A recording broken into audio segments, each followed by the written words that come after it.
Hello mayam ngasidi aigi viewers singna request tawrpa root pruning tawbagi matangda video sembiro badugi semjadoini to sida legibasi jasmine makhala maneba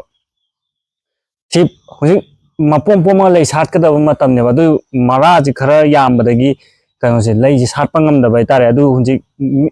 summer neba summer da prun tawba root pruning tawbase adum yadi yai adubu winter dormancy period tane hena pai December gumba hadi yening chomjaba matamdana root pruning tawbase matam chap chai adubu summer da oirasu hojik tawba kachu kaide dum tawron si lawthokpiba matamda maraji yam yamagadi kabak kabak suman phubiraga adum chingthokpada thoro yani bo hojik maraji tu maninga si mina ubro bajana mina sije kakhattoineba ya hojik tawdoise yam laiba mawongdane prun tawdoise si thang akhona sinadoriba posing ahama sanitize tawbiyogo natta taagadi mahik pamagadi mara kakphamduda mahik tu lehawaga marado sijindoineba si tawbiba matamda kakpiba matamda mathakta kakpoigera makhada kakpoigera tawbidaba yade kakthakadaba makhada pulap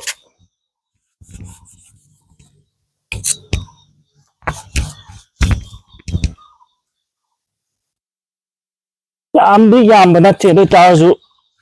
maraji khara yamakpasina chahisu khara kusil chahi ani hela sigi gamla da leidise aduna sinbidaba yaktaba leibakse makha kathalaga mu side chimu kaktoin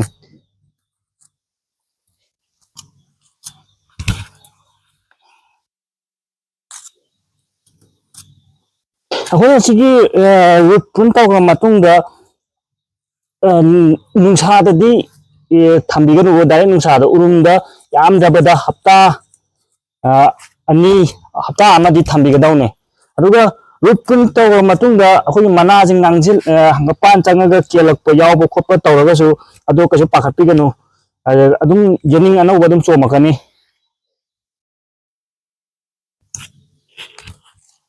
ana ahamba thabda center jo kajik chadabani som kajik kathatti center chanaba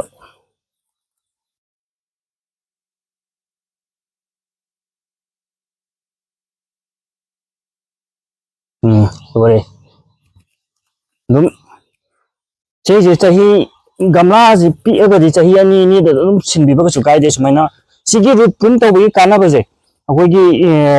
pambi je shape amada chawkhatabida dum leidoineba aduga salaiba leidusu faja fajana satpa ngamdoineba root prun tawbi kanabaje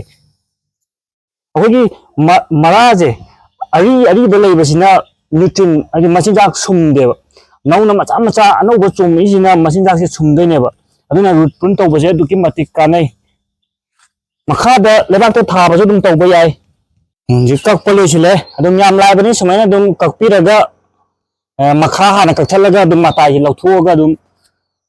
lore maraje yam yamalazu machinjak fajana sumba ngamdraga lei satpa ngamdaba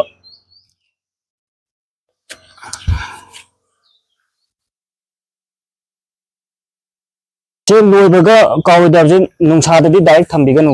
haidi mara kakthalubanena yamjabada hafta ama nidi urumda thambigadaune